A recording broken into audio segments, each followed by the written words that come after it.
আসসালামু আলাইকুম ওয়া রাহমাতুল্লাহি ওয়া বারাকাতুহু। আলহামদুলিল্লাহ ওয়াসসালাতু ওয়াসসালামু আলা রাসূলিল্লাহ ওয়া বা'দ। দিনী ভাই এবং বোনেরা, অনেকের মনের প্রশ্ন হয়েছে, অনেকে প্রশ্ন করেছেন, অনেক উলামায়ে কেরাম, অনেক মসজিদের ইমাম আমার কাছে ফোন দিয়ে কথা অসংখ্য ইমাম ভাইয়েরা এটা বলেছেন। যেমন রাতে স্বপ্নদোষ হয়েছে, বুঝতে না পারার কারণে সকালে ফজরের সময় ওযু করে ফজরের সালাত আদায় করে নিয়েছে এবং ফজরের সালাতের ইমামতি পর্যন্ত করেছে। পরবর্তীতে সকাল ৮টা-৯টার দিকে বুঝতে পেরেছে, তখন তার করণীয় কি? মুসল্লির জন্য একটা এবং ইমামদের জন্য করণীয় আরেকটা বিষয়। প্রথম কথা হচ্ছে, না জানার কারণে ভুলবশত কোনো কিছু হয়ে গেলে সেটা শুধরানোর ব্যবস্থা আছে, অনেক ভুল ক্ষমা হয়ে যায়।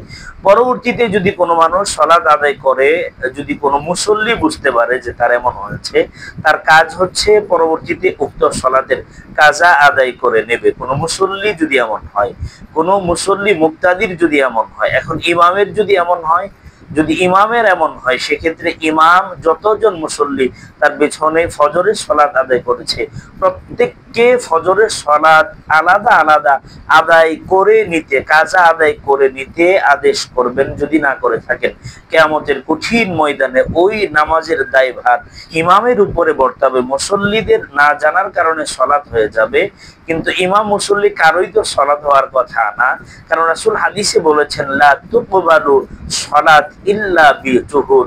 রাসূল বলেছেন পবিত্রতা ছাড়া।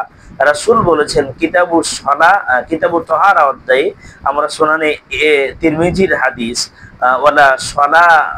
লা তুকবালু সালাতুন ইল্লা বিতুহুর।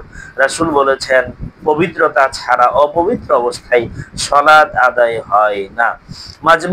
মাজমু ফাতুয়াতে 11 নম্বর খণ্ডের 159 থেকে 66 নম্বর পৃষ্ঠাতে ইবনে উসাইমিন এটা বল, আয়েশা রাদিয়াল্লাহু তাআলা আনহা বলেছেন, রাসূলুল্লাহ সাল্লাল্লাহু আলাইহি ওয়াসাল্লামকে এক ব্যক্তি সম্পর্কে জিজ্ঞেস করা হয়, রাসূলকে জিজ্ঞেস করা হয় যে, ইয়া রাসূলুল্লাহ, সে স্বপ্নদোষের কথা স্মরণ করতে পারছে না, অথচ তার কাপড় বীর্যপাতের কারণে ভেজা মনে হয়।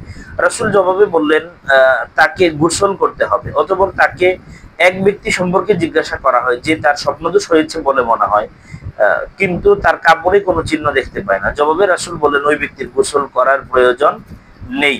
প্রথমত কথা হচ্ছে, আপনি যদি কোনো আলামত বা চিহ্ন আপনি যদি দেখতে না পান, আপনি যদি শিওর থাকেন যে আপনার স্বপ্নদোষ হয়েছে। দ্বিতীয় কথা হচ্ছে, আপনার স্বপ্নদোষ হয়েছে, কাপড়ে কোনো চিহ্ন বা আলামত নেই, পরবর্তীতে আপনি আলামত দেখেছেন। এক কথা হচ্ছে, আপনি কোনো আলামতই খুঁজে পাচ্ছেন না, হাদিস ভিন্ন। আপনি ৮টা-৯টার দিকে আপনি বুঝতে পেরেছেন আপনার স্বপ্নদোষ হয়েছে, আপনার বিছানায় অথবা আপনার কাপড়ে আপনি এটা নাজাসা, নাপাকি আপনি দেখতে পেয়েছেন, তখন বিধানটা ভিন্ন রকম হয়ে যাবে।